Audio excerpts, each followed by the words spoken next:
Hi, I'm Brittney Ashley, your host of Breaking Norms, Building Dreams, your guide through this transformative journey in both business and life. This is your place crafted for dreamers, doers, or anyone who has been told they can't. Get ready as we challenge those narratives together. You're tuning in live to the United Public Radio Network, airing on 105.3 and 107.7 FM in New Orleans. We are streaming on all the popular platforms every Monday at 3 p.m. Eastern Standard Time. Join me for a candid and thought-provoking conversation celebrating your unique journey because you are worth it. Hello, everyone. We have an exciting show. Not just two today, but three of us are coming on.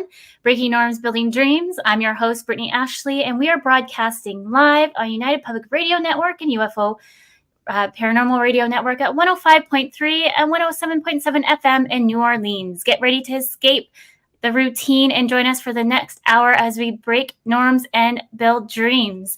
I'm so excited to both have you guys on the show.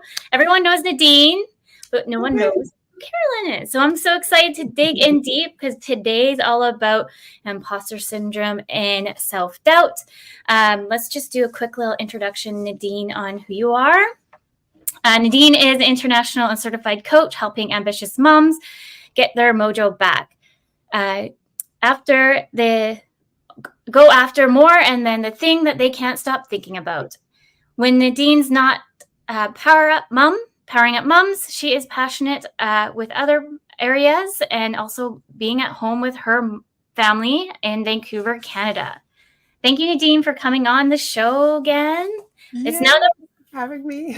number 5 now for you to come back. I thought it was number 3, but I see we're having fun, so we're kind of losing track. Yes. And then we have the lovely Carolyn. Thank you for coming on the show today. I'm so excited to have you as well. I'm glad to be here. Carolyn is the co-founder and managing partner of Impostor Institute, which I actually took my imposter syndrome coaching course with, not just one, but 2. It's been so great. So we'll dig in that a little bit deeper today as well to educate other listeners on if they want to kind of follow the suit of an imposter syndrome coach practitioner. You can educate everybody on all of that, Caroline, because I can ask you more questions, but I'm so excited to have you here. And also talk about Dr. Valerie Young, because I sometimes promote her a little bit on the show and everyone's like, who's that? So I know you guys work closely together. Caroline, I'm like looking at all, because it's like a huge bio. I'm like, how about let's just throw it to you? Yeah. Who are you? What are you doing here? Well, I am a co-founder of Impostor Syndrome Institute, and Dr. Valerie Young and I have known each other for, I don't know, almost 15 years. And she is the global thought leader on the topic of Impostor Syndrome Institute. And so we co-founded on imposter syndrome. So we co-founded Impostor Syndrome Institute so that we could take all that brilliance packaged up in that brain of hers, having specialized on this topic for 40 some years. And my role having been in, business strategy for entrepreneurs for 2 decades. I'm here and managing partner of Impostor Syndrome Institute so that we can really scale her brilliant solutions around imposter syndrome, so more people can stop holding themselves back. So yeah. Well, thank you. I'm so excited to have you on the show. As Nadine has already know that when I went on my whole venture of becoming a certified business coach, one of the topics that we had to really kind of dig into, well, not specifically, but I did, was imposter syndrome. And I did a whole huge paper. And one of the questions was, where do you want to go with your coaching journey? And I just think like imposter syndrome does affect a lot of people. As you know, it doesn't discriminate. And I'm just so passionate to educate and really follow that journey as well. So I'm so excited for you to be here and talk more about the program, the course, all the things. All right, great. Yeah. Nadine, maybe we can just go pick your brain on your thoughts on imposter syndrome, and then we can kind of go around the room. All the listeners listening today, this is our first time doing like a 3 conversation, and usually we have like just the 2 of us, so we're just going to kind of wing it and see how it goes.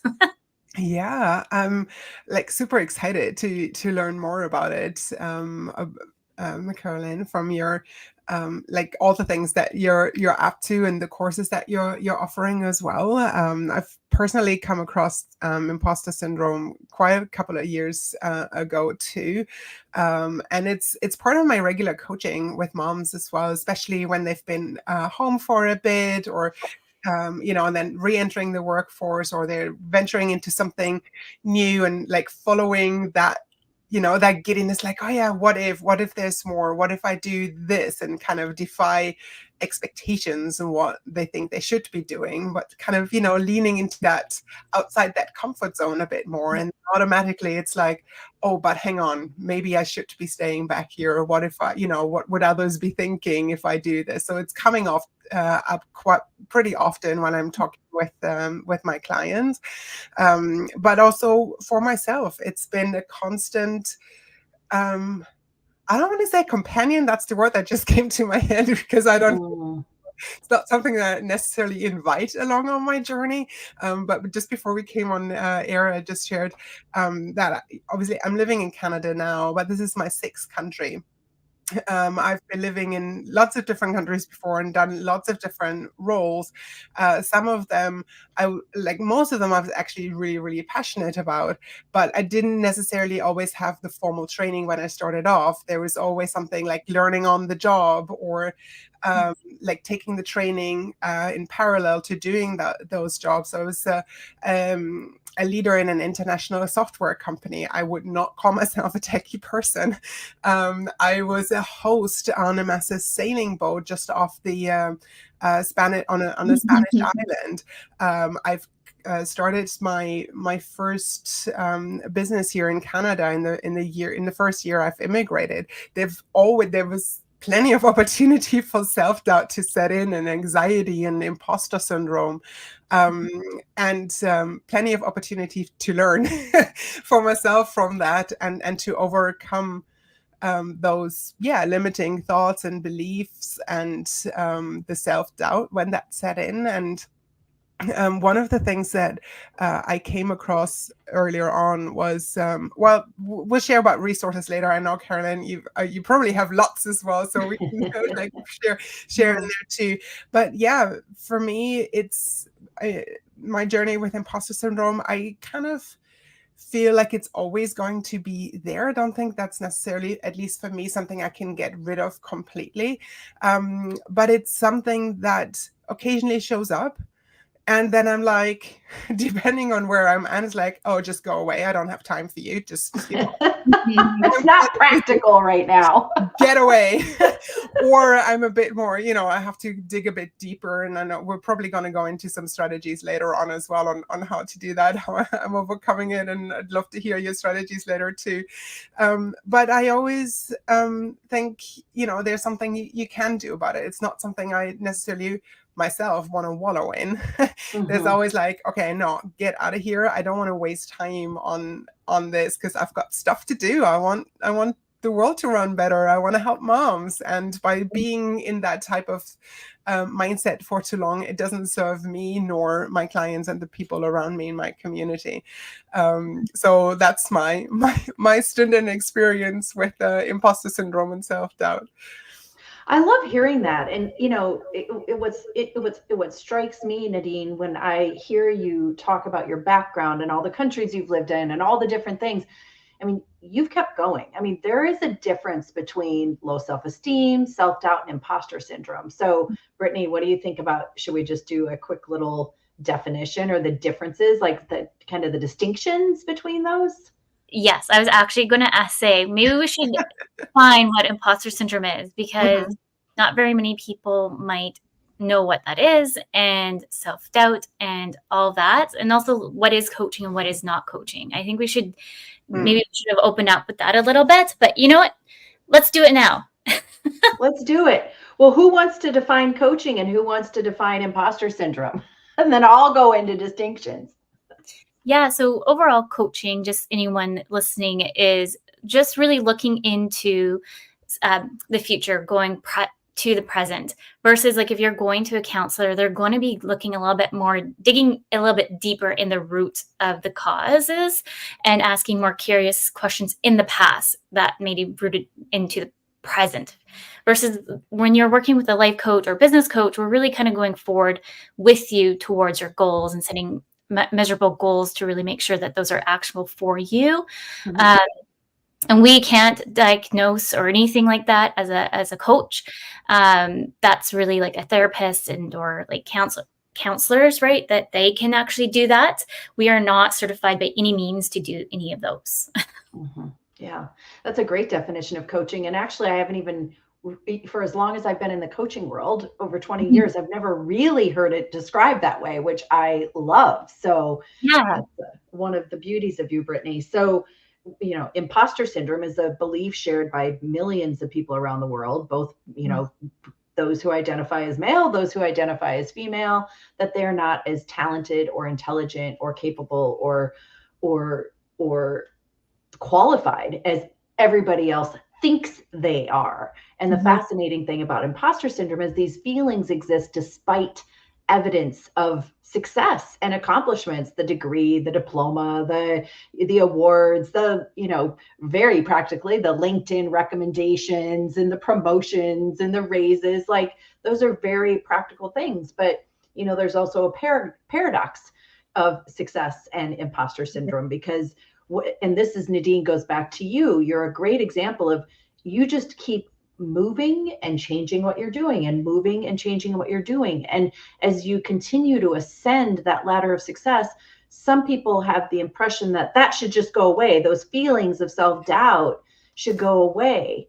But oftentimes that's when they flare up the most, because you don't have it all figured out.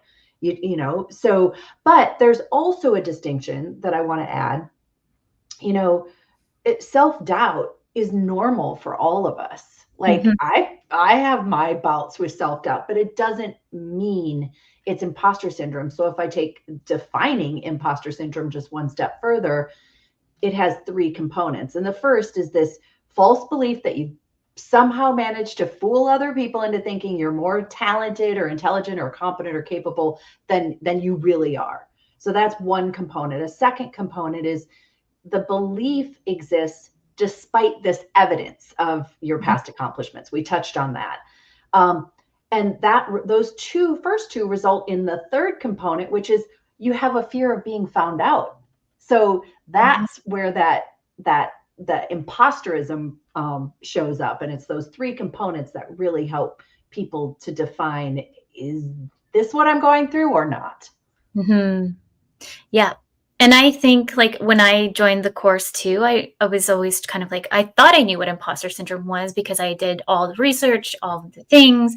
But then it was so nice just to kind of come in at it thinking that I knew everything. But then I learned so much more when I came into the course with Dr. Valerie Young and you, that it would kind of open my mind a little bit more. And also too, it was like, because I spent all this money becoming a certified coach, business coach, and all these things. And then I was like, let's go get another course. So I'm like the expert. Like, I have to get all of the things together. Like, I have my BBA, marketing communications. I have to do all these extra educational pieces because I feel like I need to have these before I can move forward. And it was funny. I remember Dr. Valerie Young making a comment about the expert. I was like, oh, that's me. Because I never I was so excited to be a part of Impostor Syndrome Institute without knowing that I actually was struggling with my own imposter syndrome, because it was holding myself back because I was trying to be a coach, but I was like, oh, I'm not good enough. I'm like having this huge fear that I couldn't get my clients to that expectation of what I wanted. So like sitting there in the program, I remember being like, oh, I get it.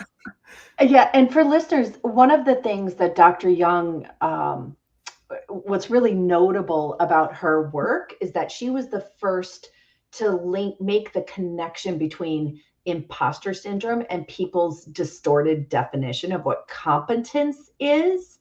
And so she started to observe that we have collective misdefined definitions of competence, and there are 5 of them. We colloquially they're referred to as the 5 types of imposter syndrome. And so, Brittney, what you were referring to one of those 5 types, which is I'm the expert. I need to know everything. Like I've got to, or I'm not competent. If I don't know everything, I'm not competent. But there are other people who are perfectionists. You know, if I don't do everything perfectly, I'm not competent. One mistake is that just dinged my competence level. And there are others, but that I just wanted to add a little color to your expert comment there. Yeah, thank you for that. Yeah, there's the expert, the perfectionist. I resonate a lot with the perfectionist. I'm a recovering perfectionist, I like to say. But like too, like when I messed up with Nadine's like introduction when we just started, I'm like, oh, though, and I just start spiraling a little bit, and I'm like, oh my goodness, I'm not competent to be here. And then I start like, and then it's like you have to have the little mind shift of like, okay, you messed up, who cares? Keep going. Pick yourself back. Let's go. Right. This is something you've learned by becoming an imposter syndrome informed coach too, like recognizing that we're going to have normal moments of messing up for sure. Yes. And it's like that, it just makes you human as well, right? It's like, it's normal. Everyone has like this self-doubt. We just heard again, it's like it doesn't discriminate. Everyone has it. It just seems that sometimes we feel we're the only ones having it, right? Yeah. Or that's also specifically women tend to have it, even though, you know, men have imposter syndrome just as much, but they might not be talking about it because of other negative feelings around it, right? It's like stigma or shame or those types of things. Like men are not supposed to feel those types of things, so it doesn't show up. But I think, wasn't it Albert Einstein who famously had imposter syndrome too?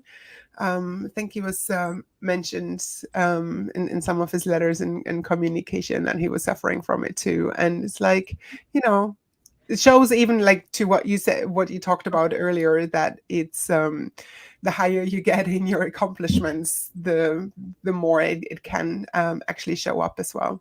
Yeah. You know, it's interesting. It's funny you bring up Einstein, or Einstein, as you say, because you're German, right? Yeah, like Einstein. Albert Einstein. Einstein. Is that imposter phenomenon is actually the term that was first co-coined by 2 psychologists back in 1978. And so kind of, you know, long after Einstein may have expressed this, but they were the first to define it, to coin it as that feeling. Now it's called imposter syndrome these days. It just kind of evolved into imposter syndrome in popular culture, despite the fact that it's not a diagnosable disorder or on the DSM. You know, it's not what a therapist would consider a syndrome. But a syndrome is also a series of, you know, a collection of experiences and commonalities that can make something a syndrome. So the name, it can be a little misleading depending on how literal you are in the definition of words. But, you know, the fact that Einstein had alluded to something like that, it hadn't been named until decades after he probably experienced it. Yeah. So and I do know he suffered from dyslexia, which I also have dyslexia. And so like I think it resonates a lot. I think we kind of talked about this in the program a little bit. Those with learning disabilities, yes, we were very resilient to move forward past certain areas. However, it kind of shows up a little bit more for us sometimes because it could be kind of because I grew up I would say it was very hard growing up with dyslexia in school because you're kind of labeled as dumb or stupid, or you were not good enough to be there. So it's kind of like you're always trying to prove that you're good enough to be there. And that's probably why I kind of venture into like the expert role of feeling like I need to get all of these degrees or certifications because I feel like I need to have this behind my belt before I say, yes, I'm a coach, or yes, I know my marketing kind of situation. Yeah. I'm just processing. Yeah. But with that, maybe we can talk on some common signs and symptoms of imposter syndrome. Just anybody kind of listening, maybe Caroline, you can kind of dig in a little bit deeper there. So if anybody's listening, they can kind of like, oh, these are common signs that are kind of showing up for me as well, that they can kind of connect with. Yeah, I think that's a great idea. We talked about the expert and the perfectionist. The expert, if you feel like you need to know everything before you'll raise your hand in a meeting and share an idea, that might be a symptom. It might be a behavior. But what happens is a lot of people fly these coping and protecting mechanisms that we use when we're trying to deal with this, this fear of being found out and deal with our imposter syndrome. And they're at least 7, but 3 of them are incredibly common. And one is procrastination. And Nadine, it'll be interesting to see how this lines up with, what you notice, but procrastination. So let's just say, and I want to say this very quickly. I know that, some listeners might be experiencing imposter syndrome personally, directly in their role as, this is something that typically applies to achievement arenas, work, school, business, career.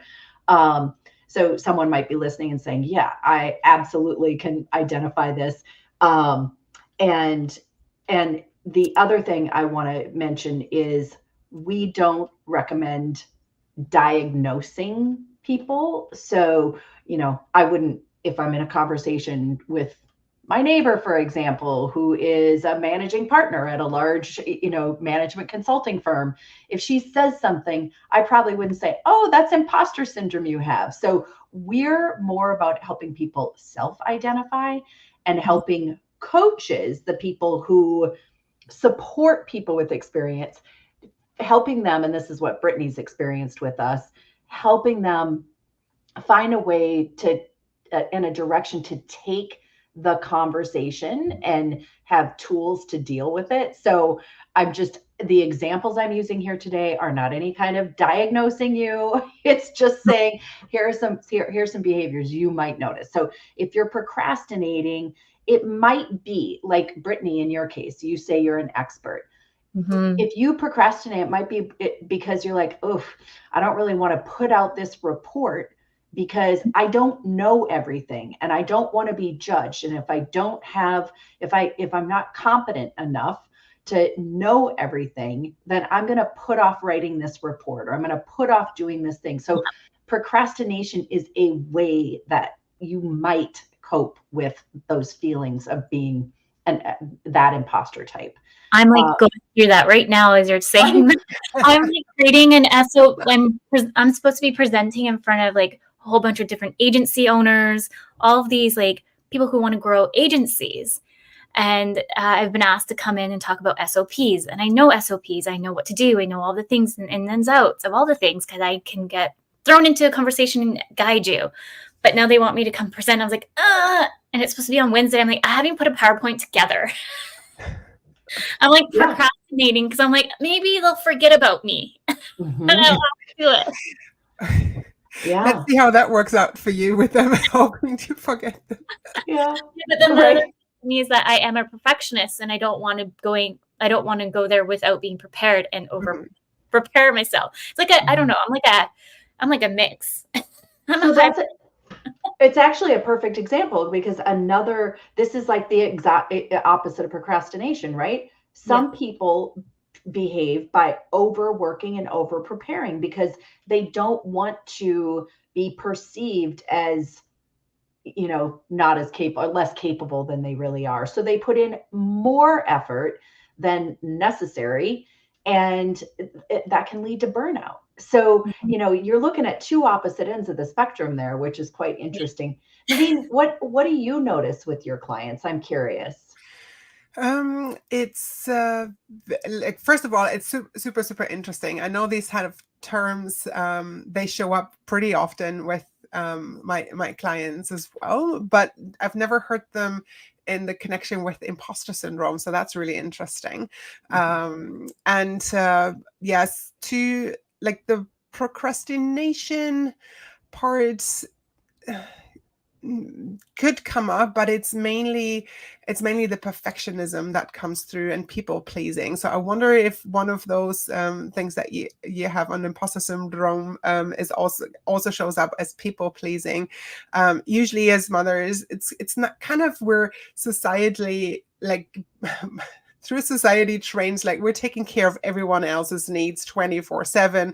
It's just everyone else all the time. And so it's difficult to look out for our own well-being and what we as moms want, or as women with our own goals and our own identity. And so that often shows up in like not really going for what you want and putting everyone else's first. And then the overcompensating for maybe being home and caring for your children for a year or two, or maybe longer, depending how long maybe you've been out of the workforce, or, it's like, oh, you have to prove yourself. It has to be right. What if, what will they think of me if I go into that interview that I, really like, but then it just has to be perfect. And this whole like overworking, I mean, it's difficult anyways. Like just raising kids is a full-time job, having a full-time job is a full-time job. Trying to combine the two has its own challenges that show up, but it's constantly this battle of trying to do 180% for everyone, and you're coming out nowhere near sane at the end of it. And so the perfectionism is huge, and trying to make it right by everyone and not disappointing anyone. It's like when you do have to leave at 3:00 because you need to pick up your kids from daycare, or they're sick in the middle of the day and you need to leave because you're the default parent. All these types of things. So you're like, then logging on in the evening and working for 3-4 hours until midnight and da-di-da. So that definitely shows up quite a bit. And it's definitely not healthy. Obviously, in your mindset and everything that goes on, but it then often shows up in physical ways as well, where you're just like totally exhausted to the time where it's like there's no energy left at all. Yeah. It's interesting because, what you just described, the perfectionism, and not just at work, but also with the kids, with other parts of your life. That's one of the 5 imposter types that's called the superhuman. So, this is where it's the perfectionist on steroids. It's having to be perfect in every part of your life. So if you think about the proverbial superwoman, who you're describing, is you have to be perfect at work and in your work, but you also have to be the perfect partner, the perfect mom. You're the one who hosts all the family gatherings, cooks gourmet meals, like has to maintain a rock hard body. It's like every part of your life. So that is that definition of competence, the distorted definition of competence that needs to change. How can you redefine what competence really is, if that's how you view success in your life? Yeah, it's always the doing, isn't it? It's always more doing. It's never less, is it? No, it's so, and it's unsustainable. It's toxic, really. It's like it's like sometimes I know there used to be all these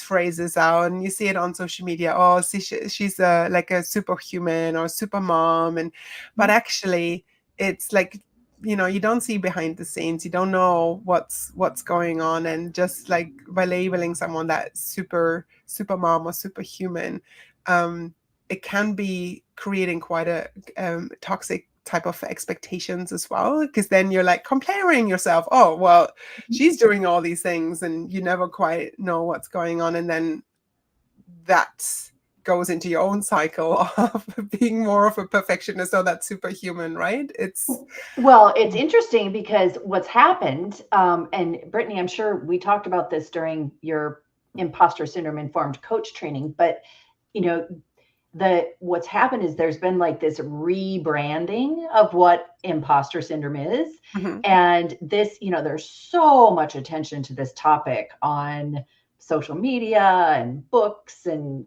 podcasts. And here we are, TV, like all of that stuff.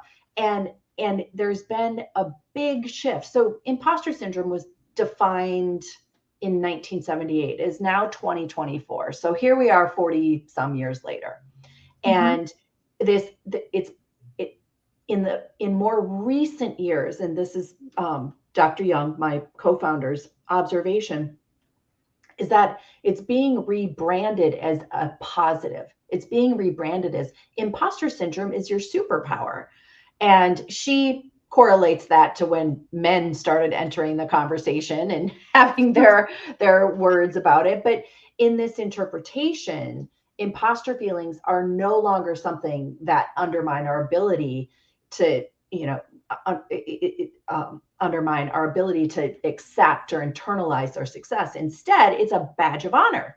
And it's proof of our success. And so there are a lot of high profile people out there who are arguing that it's your superpower. And they say, it's your motivation to work harder and prepare more. Okay, you're just describing that's not working for your clients. They might say it's essential to the creative process, or it's a sign you're learning, or it's a way to keep you humble, or, it's like there are all these kind of misinformed reasons for why they say it's your superpower. And at the end of the day, what that does is it really downplays or ignores the impact, the negative, the costs and consequences that imposter syndrome has on your world when you're like, oh, it's my superpower, but deep down inside you're overworking, over preparing, you're continuing to exhibit these behaviors that are not healthy for you. No, and it's like it sounds really toxic actually, and I would love to, like, I personally tend to lead more with coming from a point of love and compassion and self-kindness and going with the flow rather than going with the motivational side, or you just have to work harder, or this is something negative, or it's working.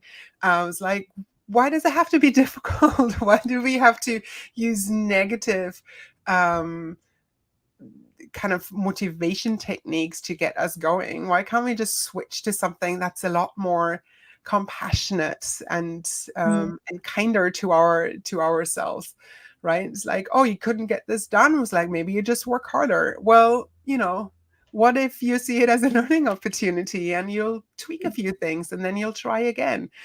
It's like, oh, thank you for sharing that aspect of it. I had no idea, but it doesn't quite resonate with me either, that labeling it as a superpower. It's like, no, it might be a sign of when it shows up. It's like, oh, you're leading out of your comfort zone, or you're stretching yourself, and there's something new here, maybe a new situation or whatever. But not it for me. I think it won't work as a motivational technique for sure.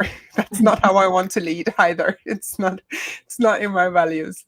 Yeah. And I think it's all about what we put out in society as a whole too. So we are always, if you look over in Europe, Nadine, you can help shed light on this. But here in the Western community, we're like, work harder, work Monday to Friday. Sometimes on weekends, we'll bring stuff home with you. Like we just are constantly going.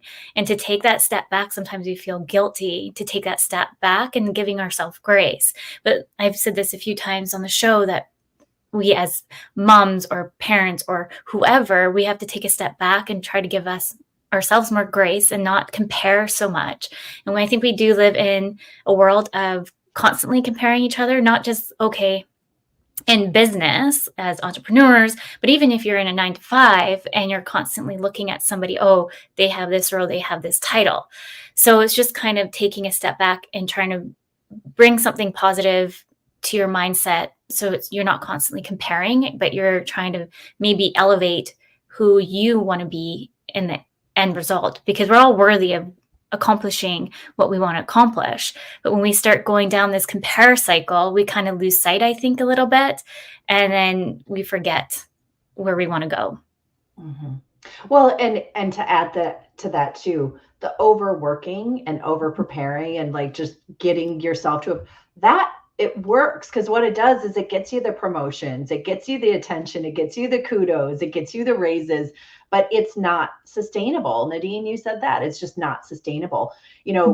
One of the things that we really endorse as a first step is just normalizing that this is an experience that a lot of people have. I mean, kind of the standard percent is 70% of people say that they have experienced imposter syndrome or will at some point or another during their career. So, that's one way to go, oh, all right, I'm not the only one. But also just understanding like this shows up for a host. There are a lot of different sources that can fuel or feed an imposter experience. And so really understanding what that's from, to your point, Brittney, you're like, we don't want to like veer into therapy because we're coaches, we're future focused. We don't want to veer into therapy. But one source is, family expectations growing up. There are some families that might expect perfect straight A's, and that fuels things later in life, that anything less than perfection is unacceptable. Mm-hmm. So that is competence, so there are some things, but there are all sorts of other things that contribute to feeling and having imposter moments and having an imposter experience. So some of it is the competence gap between women who identify as, or people who identify as women and people who identify as men. It's your confidence is lower in women's confidence is lower in their 20s and 30s, which are, starts to ease up in the 30s and or 40s and 50s. And by 60, women are more confident than men. And they're like, screw it, I don't care anymore. But, when you're in your 20s and 30s, those are career platform building years. So if your confidence is lower, I mean, studies show that in a leaderless group, people choose the more confident leader than the more competent leader. Yet you see women going out and getting, Brittney, just to your example, going out and getting more designations, more classes, more training, more of this, to feel more competent, when that's not really the case for everybody. So, and there are a lot of societal factors as well. If you are in a room where you don't look or sound like other people in that room, that could impact this, create a sense of not belonging. So, if you're one of the first or just one of a few or the only person to represent, to rep, that can make you, that can fuel imposter feelings as well. So there are a lot of different sources, and it's really helpful to help to understand, as if you're dealing with it directly, to understand what sources might have contributed to it. And as a coach, if you're coaching someone with imposter syndrome, maybe to help them figure out what that source is. But that's, that is not therapy. That is just saying, all right, that is normalizing it and saying, I mean, there are entire industries that fuel imposter feelings. Like, let's just say STEM is one example. If you're in science, tech, engineering, medicine, it's very common, because how can you possibly keep up with everything there is to know in a rapidly changing, fields? And so if you feel like you're always having to like run to catch up, you can feel like an imposter if you can't keep up with everything that's happening. And so, so there are a lot of different situational, familial, confidence, societal, like there are a lot of things that really contribute to it. So if you're a coach helping your clients understand and kind of go, oh, well, of course I feel like an imposter. It's because of this. So that's really, really helpful. I also, to that point, I actually find that is one of the best way to start tackling this as well, is to get an understanding, right? It's like knowing what's going on. It's like the learning behind it. What we just basically cover is like, what is imposter syndrome? How does it show up? Am I the only one, or are there 70% others in the, in this room feeling maybe similar to this? So it's like normalize it, knowing what's going on, having a label for these types of thoughts or feelings that are going on. And then also starting to really like catch yourself in the moment as well, not necessarily go down a rabbit hole of those types of thoughts, right? It's like, oh, maybe I should have studied harder. Maybe I do need to, reference this other resource in my reports that I've been procrastinating on, but also, hey, it's now taken on 100 pages instead of just 30. And so really catching yourself in the moment to be able to actually intercept the going down that rabbit hole and getting lost in that, because that can get really difficult to get out of that as well. So if you're going at it without a coach, and you're just figuring it out on your own, I think that is something that we can practically do or train ourselves to do. And then I also found, like, on the tackling side of it, it's like always like talking about it in the open, seeing, yes, there are 70% of others in this room also feeling the same, right? You're not on by yourself through it. And I find sometimes, like, actually I have people come to me, it's like, I think I'm suffering from imposter syndrome. And it's like, okay, let's unpack what makes you say that. So sometimes people already have that level of knowledge of, what's going on, etc. And they're seeking out support because they can't tackle it by themselves. Yeah, and it's good to kind of know too that sometimes you might feel that it is imposter syndrome, but it could link just into anxiety. So try to make sure that it's not just, because I find so many people come to me and it ends up being, oh, it's just anxiety, because I have a lot of anxiety too. And so I'm like, is this showing up as anxiety or is this showing up as imposter syndrome? Yeah, and questions to that. And there's also too, I run, because I'm just watching the time, I think it's important to talk about like the misconceptions on imposter syndrome, because there's a few. The one thing that I still like, and like my mind's like blown still to this one, is that it's showing up for kids at age 6, I believe it was, as young as age 6. And I started doing like a lot of research on this topic because I have 2 little ones. I almost have a 6-year-old. I have a 2-year-old. And it's like, okay, so how does this start showing up for kids so young? Is it because we talked about the whole grade factor, but here in BC, we don't grade anymore. It's actually, we now do it based on proficient. I don't even know.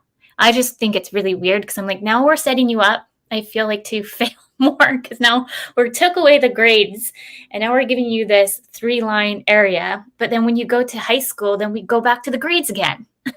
Like, there was on that topic, I had no idea it fits in with this, but this morning I shared a short video that the actress Viola Davis shared on Instagram, and it's in a campaign called around Close the Dream Gap, and it actually had to do with girls.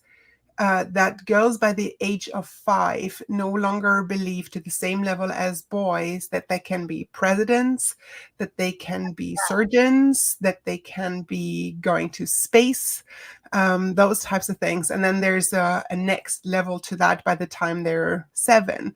And it's all, the time they go to school, when they're exposed to more of a society by themselves without maybe necessarily parents around as well, or all sorts of other resources. But that seems to be a bit relevant here, when they no longer believe all of a sudden that they can accomplish the dreams that they may have had, or their professional ambitions that they set out with earlier on. I wonder where you had, like, Brittney, did you, like, was this part of the training, the 6-year-old? There was, I just don't have it in front of me. There's like there's a stat. And then I went on this crazy researching piece on this too. Mm-hmm. I don't know, Caroline, if you recall, it was, I can't quite remember where it came from, but I think it was a journal of magazines. I'll put it like in, like, everybody listening out, like, where I got it from. But yeah, there's other misconceptions too. Yes, for children, but it's slowly showing up for age 6 and up. But the thing is too, that I think the biggest thing that we have to remember, that it doesn't discriminate, because I find that because we are women, we're all in women different groups. Sometimes I've seen that a lot of people downplay that it doesn't show up for a lot of males, and it does. And I think just kind of talking about that more will help those who are listening, because I feel that males, they don't have as much as a supportive network as maybe we do as women. We're more like all cultivating together in ways, slowly coming together. But I find males, sometimes they end up having, like, even parents, like dad groups. Like, I never see any dad groups online. It's usually for mom groups, which is great. But I do feel for, like, those single dads or just dads alone, not having those kind of conversations for other dads of spitballing ideas when you're dealing with a crazy 2-year-old. Because I know, Nadine, I can, like, message you on my crazy day. I think it all plays in with the toxic masculinity as well, and we're not necessarily promoting men live out all their emotions that are not just restricted to maybe frustration and anger and rage. But it's like, how often do you see men cry? How often do you see them purely happy because when you online see how they watch their children take their first steps? It's always the mothers, it's always this the woman as the carer. You don't see, even on TV shows or in movies, it's always, or it's usually the woman who's like embracing that, and men are either they're very or oftentimes they're very contained with their feelings. And I think there's a good dose of maybe guilt or shame, or what does that say about me when I openly when I openly say maybe I shouldn't be in this position, or it's like I feel like I don't really belong here. And it does show up. Like, I'm coaching fathers as well, and they're usually the ones that do come to me. They are more in tune with their full emotional brand, and they're not afraid to say, it's like, hey, I'm kind of out of my depth here. how do I tackle this? And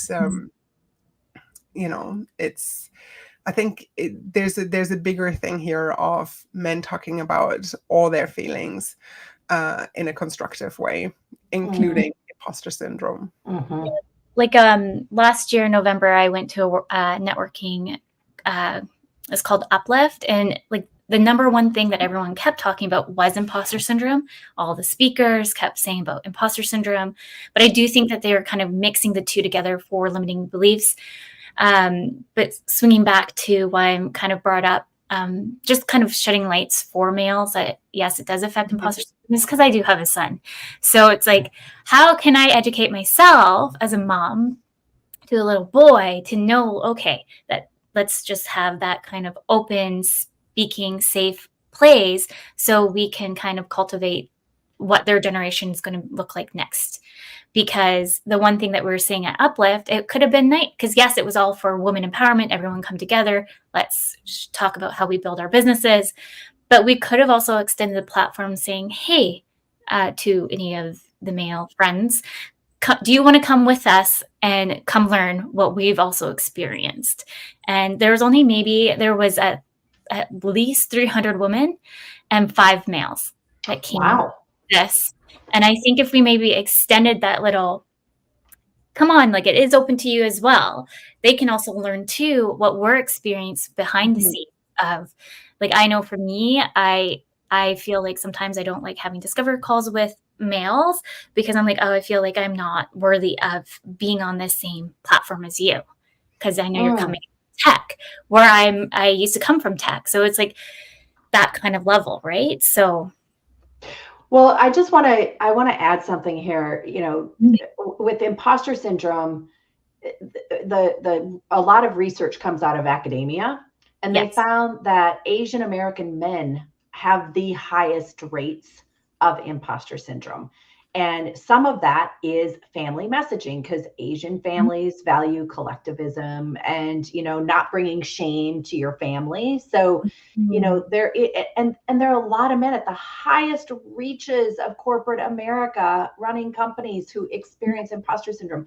It's not this just for women thing. And one of the things, a core tenet of our business, Impostor Syndrome Institute, is we want to teach people, we want people to think like what Dr. Young calls a humble realist.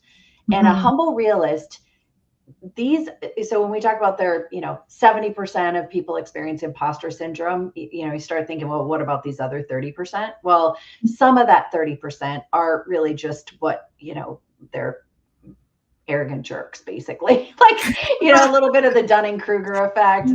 They think they're smarter or more talented than they really are.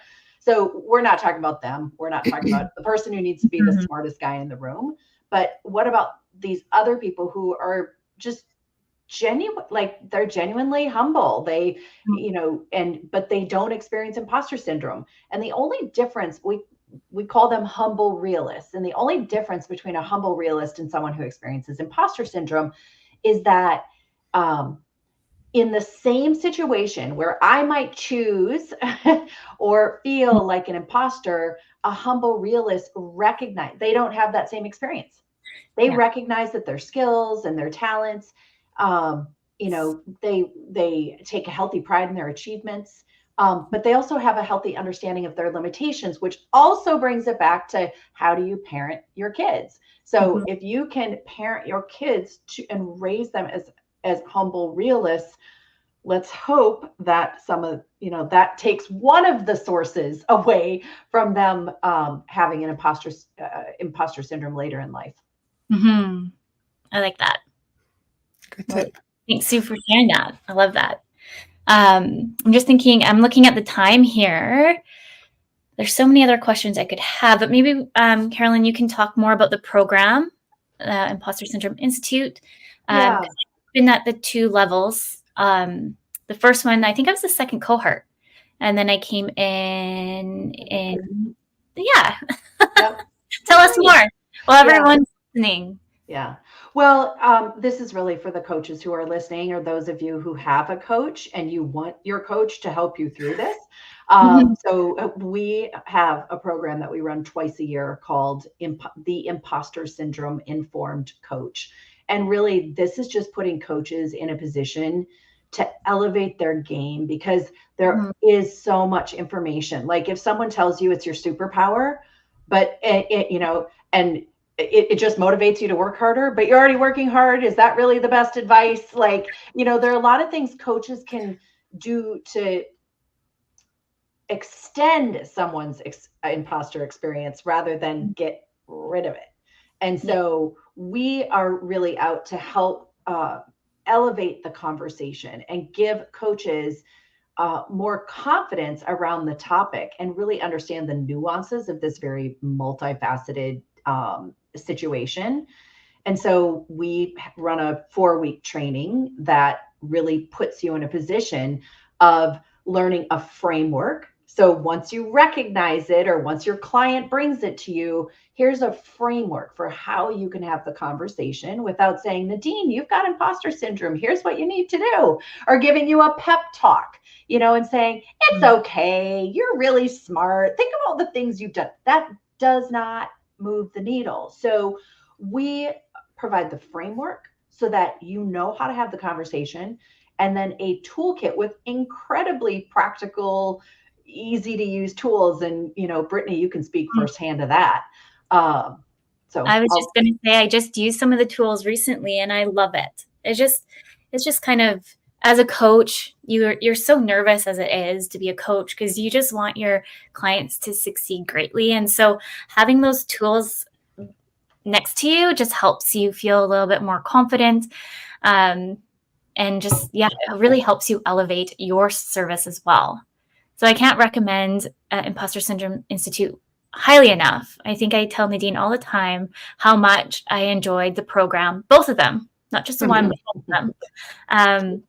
I feel like I definitely learned so much more at your guys' program than the ones that I've been at prior. So that's why I always recommend everybody to go experience it, because it helps you not just feel confident as a coach, but you have all these different tools and you get to meet all the great people.